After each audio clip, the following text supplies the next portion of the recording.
welcome to our focus on the diaspora impact in Africa. My name is Timothy Maurice, your behavioral psychology author, and I am pleased to have with me today the president of FRS Consulting, one of the most powerful consulting and investment firms in Europe and France.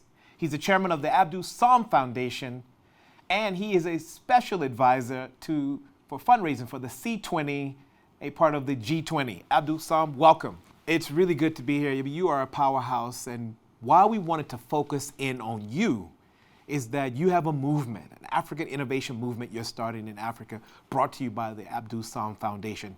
Why Africa? Why African innovation?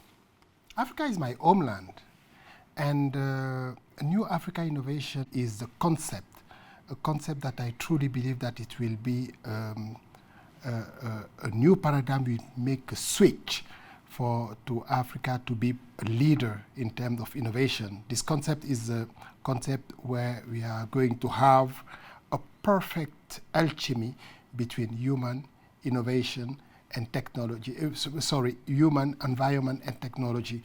And why Africa? Because Africa is of my own land, of course. And also maybe the question you are going to ask me is why South Africa? Of course, because South Africa is the largest economy in Africa, because the banking system in South Africa is really strong enough to carry the initiative we are going to launch, which is going to be a really massive initiative. I mean, the thing that blows me away when I look at your work and your background is being a Senegalese-born man, but going and taking over Europe, taking over, rallying some of the boldest, brightest minds to drive innovation. At your core, are you an innovator?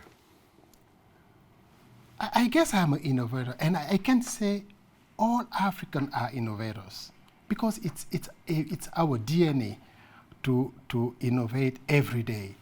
And I can say I'm not an exception, because when I travel all around the world and I meet this diaspora in this largest institution in the world, there is a lot of African diaspora in key position, in leadership position, meaning that for all of us, when the environment is favorable, we are just able to do something great. And this one make me believe that build a prosperous and meritocratic Africa is possible in our lifetime. And it is the mantra of the Abdul Sam Foundation. Let's talk about the foundation. It is a vehicle that represents your soul. Let's be very clear. The Abdul Sam Foundation is a powerful organization that you are putting out there and you're putting your name behind. Let's break down, what will it do? What difference will it make on this continent? As you thought, it's a vehicle. Of course, I've been in Europe for my studies, and I've made it as an entrepreneur by creating FRS and developing FRS Consulting. And now I feel the call of my baobab trees, of the baobab trees of my native country, Senegal. And I need to come back in my country and give back what my continent, I need to come back in my continent and give back what my continent gave me. And this vehicle is for me the way to move from the entrepreneur to a philanthropist. Is a vehicle that we are going to use to not run programs, but to build systems which are going to change the life of many Africans in the continent. Let's talk about the work you're doing to influence sort of the G20 through the C20 as special advisor for funding. How are you going to use your background in investing to support this mission at the C20? The civil society is really key, because the greatest strength of Africa is his people. But his greatest challenge is leadership. We are not really demanding with our leaders, and we must make them accountable of what they do every day in the position where we put them as a leader. And the civil society is key, because the organization of civil society is the only one organization strong enough to come to this leader and tell them, oh, now at the end of the day, what did you do with the mandate we gave you to our continent? That's why I've accepted this appointment as senior advisor in the C20, because I truly believe that the civil society, the African civil society, with the diaspora, specifically with the diaspora, have a key role to play in the new Africa we are going to build. You know, there's nearly 9 billion people, well over 8 billion people on this planet. If you ask many of them about African leadership, they'll tell you that they're concerned. You know, there's a lot of people with rhetoric speaking about, I dream of a new Africa, a new African narrative. But you believe you can deliver. You've got a strong link between dreaming and delivering that's got you where you are. Convince us that you are the man that can help deliver and not just dream. My life is to, of course, I can say my life was driven by dream, because when I was a child in Africa, I was dreaming about Paris, this big city. And of course, I'm in Paris, meaning that it's not about the only dream, it's a vision. I have a vision for my continent, and I truly believe that it's possible. You know, I want to give you an example. Benin. It's a small country in West Africa. Small because of small size, but of course it's a great country. There is this president, Patrice Talon, who came 10 years ago, and in 10 years, he changed everything. Of course, there is no corruption. He built a lot of infrastructure. He just developed the economic of this continent. And you know, he made it. And now this country, Benin, is on the way of the development, meaning that it's possible. And Patrice Talon was a great guy, a big entrepreneur, you know, someone who truly believed that he can come in this country, in his country, and change things.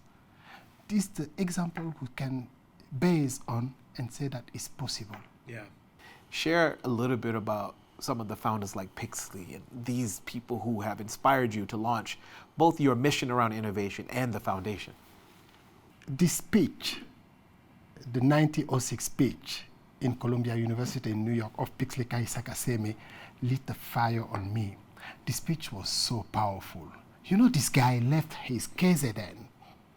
Right here in South Africa. Yeah. Crossed the Atlantic Ocean to New York. And which year was this? It was in the beginning of the 19th century. In the early 1900s. Yeah. Not an easy task back then. No, it was not easy. And he was the first African graduate from Columbia University in New York. And that's why Pixley is the patron of the foundation. We truly believe that his idea of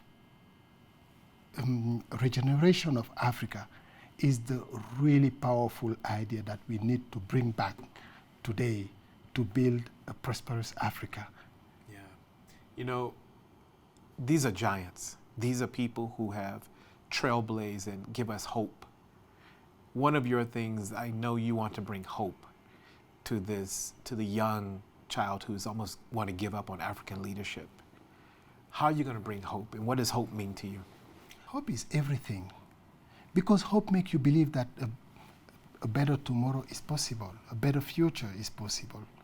And you know, when you see this Western world, all those people, why they make it? Because they get inspired by people who made it. When you see people, the same people that you, make something, some people like you make something, it makes you believe that you can make the same.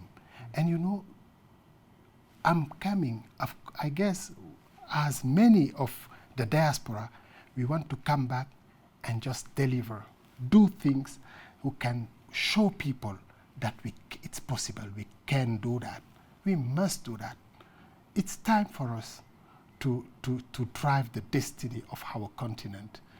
You know, there are people around the world who want to be a part of this renaissance, changing the African narrative. There are people who want to join hands with you and your team. Let's talk to them. Who do you want to partner? What values, what attributes, what characteristics do they have? I think our first natural partner is the African Union. We would love to partner with African Union. We are going to partner with them because we are approaching them of course, to partner with them and to work in the system, in these policies to make things easy for people they want to do things. Of course, there is a lot of all this African Union and this ecosystem of agency of the African Union, for example, the APRM are really key for us, and that we are going to partner with all of them and to work together and to do things. There's also some key foundation that we are speaking with. Of course, I cannot share the name as soon as we sign. We are going to partner with some key foundation really active in the continent for poverty, for health, for education, for agriculture. We are going to partner with all those people. Of course, some financial institution, many of them, there is major financial institution in the continent. What we are going to do is build a better Africa for African by African. I want you to leave us with, 10, 15 seconds of, Abdul Sam. Like when you wake up in the morning, what makes your heart beat? Why are you, at the end of the day, you've told us, but leave us with why your heart beats for Africa. We've got an Africa from our parents, and we are torch bearers of people as Pixley. We are torch bearers of the forefathers of the African Union. They had the ideal, they had a dream, they had a vision for our continent. And I just, when I wake up every day, I say it's my responsibility to carry this torch and to leave it to the next generation by moving Africa from A to B. And it's what is driving me every day, just to do my best From A to leave to B. a legacy for the next generation. And I guess it's what all Africans, especially all African leaders, and I am part of the diaspora because I live in Paris since 30 years, as you said. I meet a lot of people from diaspora, and we just share the same idea of just wanting to give our best to build a better future for our continent. Abdul Sam, thank you so much for joining us on Focus on the Diaspora Impact in Africa. Until next time.